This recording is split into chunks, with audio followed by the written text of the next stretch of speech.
Je vous remercie. Je vous remercie de me poser la question. Ben, je vais bien. Je vais bien. Par la grâce de Dieu, je vais bien. Merci.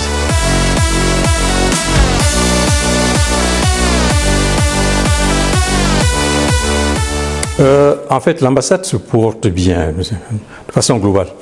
Nous n'avons pas de problème majeur au niveau de l'ambassade. Nous avons un personnel assez réduit, mais avec lequel nous faisons. Parce que vous savez, quand le personnel est réduit, ça peut poser de problème. Mais la manière dont nous sommes organisés, je crois que nous nous en sortons. Nous nous en sortons plus tôt et plus mieux. Donc, l'ambassade du Cameroun n'a pas de problème. Pas du tout de problème.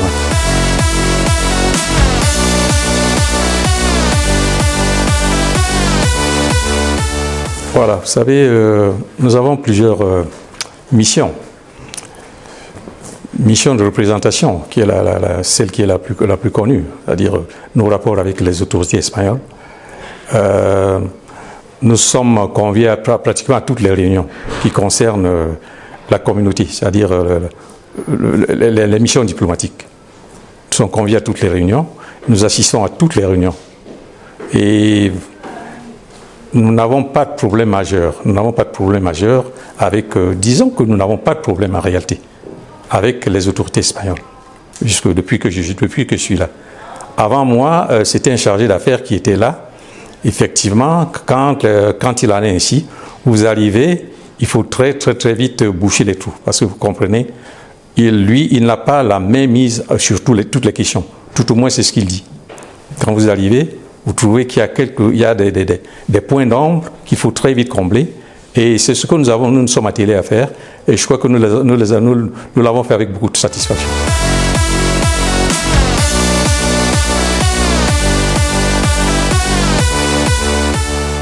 D'accord, je vous remercie. Là encore, les chantiers sont sur plusieurs autres. Sur le plan surtout sur le plan agricole. Nous avons une vaste coopération sur le plan agricole. Nous avons une coopération sur le plan, disons, dans les domaines techniques, les infrastructures. Il y a des sociétés espagnoles qui interviennent au Cameroun dans ce domaine des infrastructures. Comme je vous ai dit, il y a surtout le domaine agricole. Donc, il y a des sociétés espagnoles qui interviennent aussi dans des localités telles que Ngaoundéré, dans la Damawa, dans le sud, à Ebolova. Il y a des sociétés espagnoles qui sont établies un peu partout là.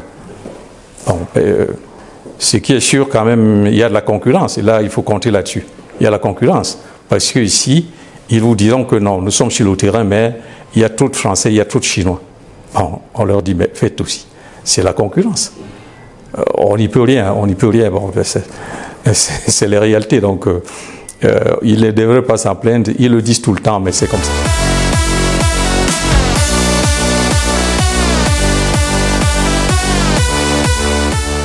Le Cameroun est connu. Le Cameroun est connu, suffisamment connu, peut-être pas. Mais le Cameroun est connu. Nous avons peut-être le privilège d'avoir habité beaucoup de coopérants espagnols dans le temps, qui ont créé des établissements. Et l'espagnol est bien parlé au Cameroun. Vous comprenez que l'espagnol, c'est l'une des langues qui se parle à partir du secondaire. En dehors du français, l'anglais et l'allemand, il y a l'espagnol. Ça veut dire que donc quelque part là, l'espagnol est bien parlé. Et puis donc le Cameroun, quelque part, bon, ils vous diront que le Cameroun, il y a encore beaucoup de choses à faire, mais on leur dit que non. Il y a des choses à faire. Lesquelles sont à faire, là, ils comprennent. Bon, c'est un mélange d'un peu de tout. Ils vous parleront de démocratie, on leur dit que non. La démocratie est fortement implantée au Cameroun. On n'a pas de problème dans ce sens. Ils vous parleront d'un certain nombre de choses, mais je crois que pour l'essentiel, le Cameroun, quand même, quelque part, nous avons eu l'opportunité d'aller visiter plusieurs institutions, des établissements, et même des ministères, des institutions. Nous avons eu cette opportunité-là, et partout, on vous dit que votre pays, il est très apprécié. Votre pays est très apprécié ici. Bon, tout simplement, il faut chercher à aller de l'avant. Il faut chercher à aller de l'avant, à maintenir cette dynamique pour que les choses soient de mieux en mieux. Aillent de mieux en mieux.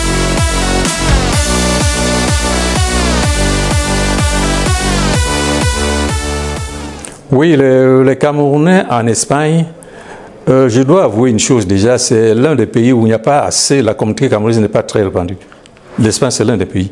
Comparé aux autres, en Espagne, c'est à peu près 7000 Camerounais qui sont dénombrés, parmi lesquels nous enregistrons à ce jour près de 5700 Camerounais qui sont enregistrés. Bon, vous comprenez qu'il y a une petite frange qui n'est pas enregistrée. C'est ceux-là que nous essayons d'encourager, nous essayons de les cibler et de les encourager à venir se faire enregistrer. Mais sinon, la communauté camerounaise, c'est, comme j'ai dit, 7000 à peu près, c'est 7000.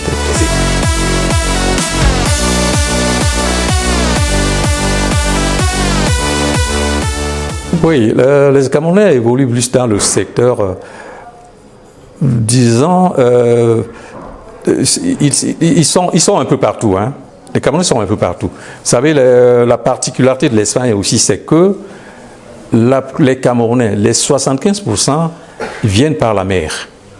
C'est une partie, c'est ce que vous ne verrez pas ailleurs. 75% viennent par la mer, ce qui fait que le fort, pour la majorité, c'est dans la débrouillardise. Je veux vous dire une chose, par exemple, les métiers comme la médecine. Il y a quelques infirmiers, mais ici à Madrid, par exemple, dites-vous, il y a deux médecins camerounais, ici à Madrid. Alors, allez comparer avec ce qu'on voit ailleurs, c'est très insignifiant. Bon, dans toute l'Espagne, nous dénombrons à peu près 6-7 médecins camerounais qui sont là. Bon, pour la plupart, vous comprenez, ils ont pris la nationalité espagnole. Bon, les étudiants, il n'y en a pas beaucoup, tout simplement parce que l'Espagne aussi, est-ce une particularité ou bien, je ne sais pas, mais l'Espagne offre très peu de bourses aux étudiants étrangers. Alors, ce qui fait que les Camerounais, dans les universités, on n'en trouve pas beaucoup, à comparer avec d'autres pays. Allez y voir dans les pays comme l'Italie, la Belgique, il ne faut pas en parler, mais ici, les Camerounais dans les universités, dans les établissements, on n'en trouve pratiquement pas, on n'en trouve pas beaucoup. À l'ambassade, il y a un service qui s'occupe des étudiants. Je vous assure, c'est insuffisant. C'est à peine s'il peut vous dénombrer une quarantaine d'étudiants camerounais dans toute l'Espagne. Comprenez que c'est insuffisant.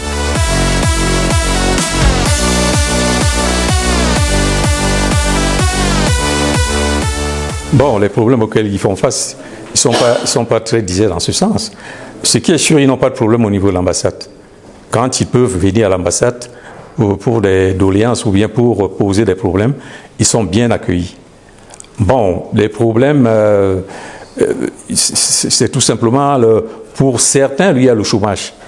Mais le système est tel que même le chômage, avec le chômage, on s'intègre facilement et puis avec un peu de patience, on finit par trouver son compte quelque part.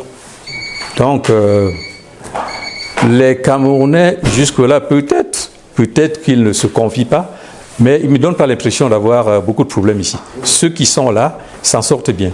Ils s'en sortent bien. Mais je vous ai dit, beaucoup sont dans la débrouillardise. C'est un peu ça le comble. C'est un peu ça le comble.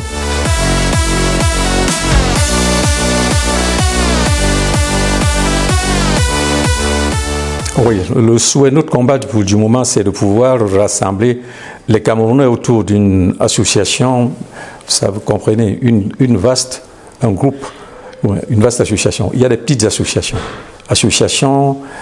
ethno-culturelles, les associations, mais le combat actuel que nous menons, c'est de pouvoir les rassembler tous, leur demander de se constituer en une vaste association des Camerounais. Alors c'est ce combat que nous essayons de mener maintenant. Heureusement, bon, il y a des Camerounais qui le comprennent bien et qui ne manquent pas l'occasion de pouvoir créer des occasions comme celle-ci où des Camerounais sont appelés à se retrouver. Et ainsi, donc, vraiment, c'est tout à fait... Je crois que les Camerounais, c'est à peu près ça. Il faudrait qu'on trouve moyen de pouvoir les rassembler au sein d'une vaste association camerounaise. Donc, c'est à peu près ça le combat que nous menons à ce moment.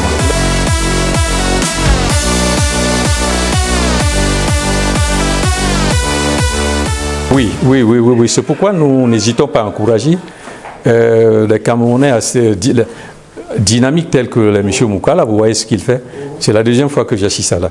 Quand il a l'occasion, il organise des événements. Il organise des événements qui ont la faveur de rassembler les Camerounais, d'amener des Camerounais. Il nous donne l'occasion de les voir. On leur dit, mais où êtes-vous? Mais venez.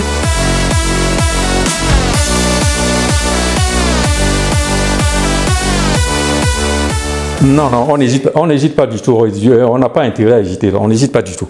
À dire, il y a des Camerounais qui ont des problèmes, qui ont des sérieux problèmes. Alors, chaque fois qu'on nous dit qu'il y a des Camerounais qui a tel problème, nous envoyons notre personnel sur le terrain, ou bien quand le problème est d'une gravité certaine, nous nous déplaçons. Donc, nous nous attelons à rendre satisfaction aux Camerounais. Alors, à leur éviter d'avoir des problèmes tels qu'on les connaît ailleurs. Donc nous avons beaucoup de chance. Les Camerounais n'ont pas mauvaise réputation dans ce pays. N'ont pas mauvaise réputation.